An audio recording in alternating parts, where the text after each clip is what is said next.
वर्धा शहरालगत असलेल्या बोरगाव मेघे येथे survey number 215 मध्ये HPCL या कंपनीचा पेट्रोल पंप उभारण्यासाठी ना हरकत प्रमाणपत्राची तडजोड मोठ्या जोमाने सुरू असल्याने यात पेट्रोल पंपाच्या नियमावलीत ही NOC बसत नसल्याने नगर रचनाकार विभाग व पोलीस विभागाने यांना ना हरकत प्रमाणपत्र दिले तरी कसे, जिल्हाधिकारी महोदय आता NOC ची चौकशी करून ही NOC रद्द करणार का, याचाच अधिक आढावा घेतलाय आमचे प्रतिनिधी निलेश पिंजरकर यांनी. पाहूयात.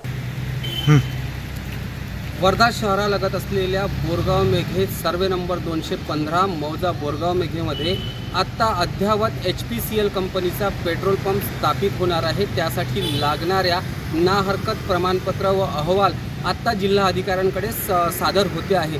परंतु ज्या HPCL किंवा पेट्रोलियम एकदम अतिज्वलनशील पदार्थ असल्यामुळे त्यात नियमाची खूप मोठी काटेकोरपणा बघणं आवश्यक असते. परंतु या पेट्रोल पंपाकरिता मात्र कुठेही नियम बघितले गेले नाही. नियमाला बगल दिलेली आहे.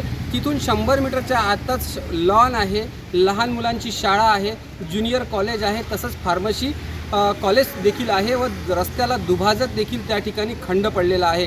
अशा ठिकाणी पेट्रोल पंपाला ना हरकत प्रमाणपत्र देणं किती योग्य आहे? जिल्हा अधिकारी महोदय आता हे ना हरकत प्रमाणपत्र आपल्या कार्यालयात प्रस्तावित आहे. आपण एक NOC पात्र करणार की अपात्र करणार यावर सगळ्यात मोठं प्रश्नचिन्ह आहे.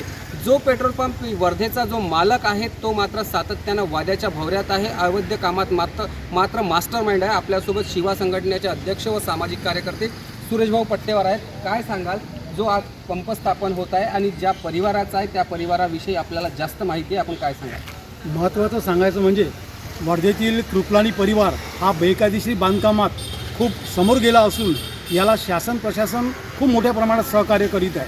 आत्ता नव्यानेच हैदराबाद मार्गावर बोरगाव येथे पेट्रोल पंपाचं बांधकाम त्यांचं सुरू आहे आणि त्याला रीतसरपणे परवानगी देणं हे किती योग्य आहे हे शासन प्रशासनाने याची दखल घेण्यात यावी व 300 मीटरच्या परिसरात अशा प्रकारचं ज्वलनशील पदार्थाचं म्हणजे पेट्रोल पंप लावता येत नाही तरीसुद्धा त्यांना शाळा, कॉलेज, फार्मसी कॉलेज आणि मॉल वगैरे इतर सर्व असताना व रहिवासी परिसर असतानाही त्या ठिकाणी रीतसर परवानगी देणं हे शासन प्रशासन याबाबत का उदासीन आहे, का दुर्लक्ष करीत आहे?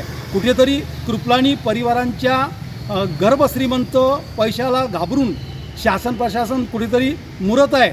आणि अशाच प्रकारचं एक उदाहरण 5 ते 6 वर्षापूर्वी केसरीमल कन्या शाळेत 2500 मुली शिक्षण घेत असताना त्याच्यासमोर बांधलेले बेकायदेशीर अवैध हॉटेलचे बांधकाम आम्ही पट्टेवार दाम्पत्यांनी पूर्णतः थांबवले आहे.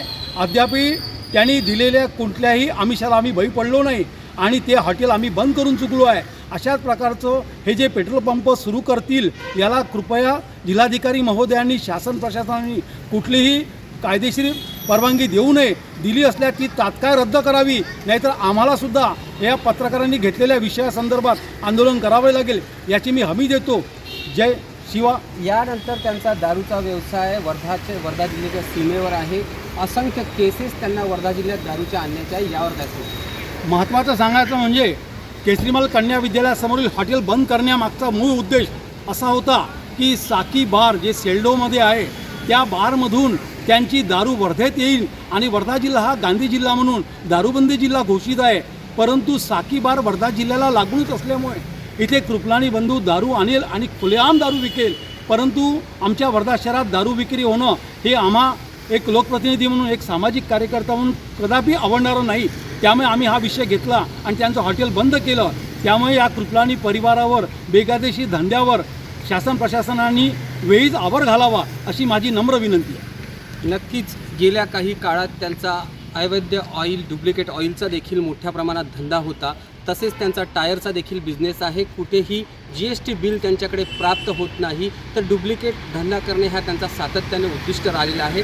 वर्धा शहरात साकी बारमधनं दारू आणण्याच्या अनेक केसेस त्यांच्यावर अजूनही प्रलंबित कोर्टमध्ये सुरू आहे, न्यायालयात दाखल आहे. परंतु हा जो विषय आहे पेट्रोल पंपाचा, या कुठल्याही नॉर्म्समध्ये बसत नसताना देखील यांना पोलीस प्रशासन आणि नगर रचनाकार विभागाने NOC दिली तरी कशी, हा सर्वात मोठा प्रश्न आहे. जिल्हाधिकारी महोदय, यावर सातत्यानं आपण मोका चौकशी करून नियमाचं पालन करून त्या NOCला रद्द करावं अशीच सर्वसामान्यांची मागणी आहे. Star Maharashtra news, Nilesh Pinjarkar, Wardha.